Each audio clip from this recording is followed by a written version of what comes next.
بقرہ آیات 219 تا 220۔ لوگ تم سے شراب اور جوئے کی بابت پوچھتے ہیں، کہہ دو ان دونوں چیزوں میں بڑا گناہ ہے، اور لوگوں کے لیے کچھ فائدے بھی ہیں، اور ان کا گناہ بہت زیادہ ہے ان کے فائدے سے۔ اور وہ تم سے پوچھتے ہیں کہ وہ کیا خرچ کریں، کہہ دو جو حاجت سے زیادہ ہو۔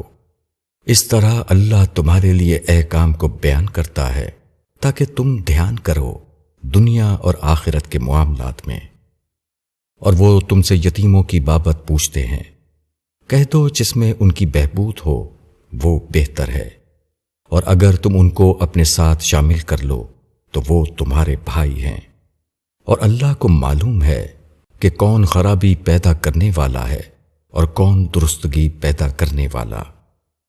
اور اگر اللہ چاہتا تو تم کو مشکل میں ڈال دیتا، اللہ زبردست ہے، تدبیر والا ہے۔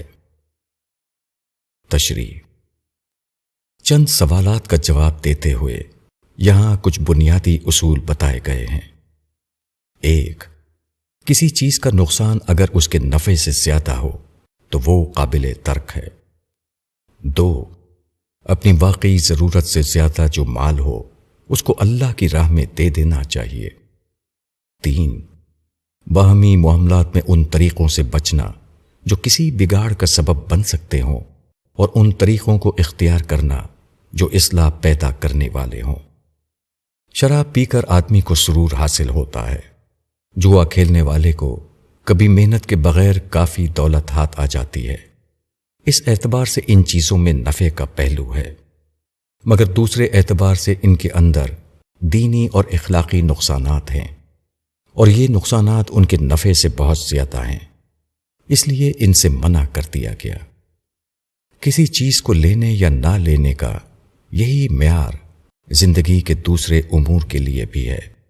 مثلاً وہ تمام سیاسی اور غیر سیاسی سرگرمیاں، وہ تمام تقریبات اور جلسے قابل ترک ہیں جن کے بارے میں دینی اور اقتصادی جائزہ بتائے کہ ان میں نفع کم ہے اور نقصان زیادہ۔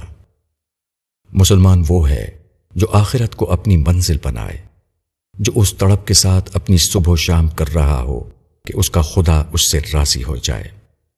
ایسے شخص کے لیے دنیا کا ساز و سامان زندگی کی ضرورت ہے، نہ کہ زندگی کا مقصد۔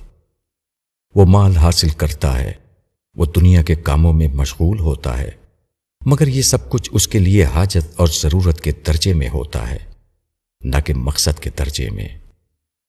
اس کے اثاثے کی جو چیز اس کی حقیقی ضرورت سے زیادہ ہو، اس کا بہترین مصرف اس کے نزدیک یہ ہوتا ہے کہ وہ اس کو اپنے رب کی راہ میں دے دے، تاکہ وہ اس سے راضی ہو اور اس کو اپنی رحمتوں کے سائے میں جگا دے۔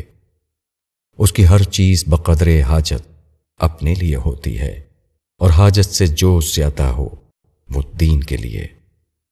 باہمی معاملات اور کاروبار کے اکثر مسائل اتنے پیچیدہ ہوتے ہیں کہ ان کے بارے میں صرف بنیادی ہدایات دی جا سکتی ہیں۔ ان کی تمام عملی تفصیلات کو قانون کے الفاظ میں متعین نہیں کیا جا سکتا۔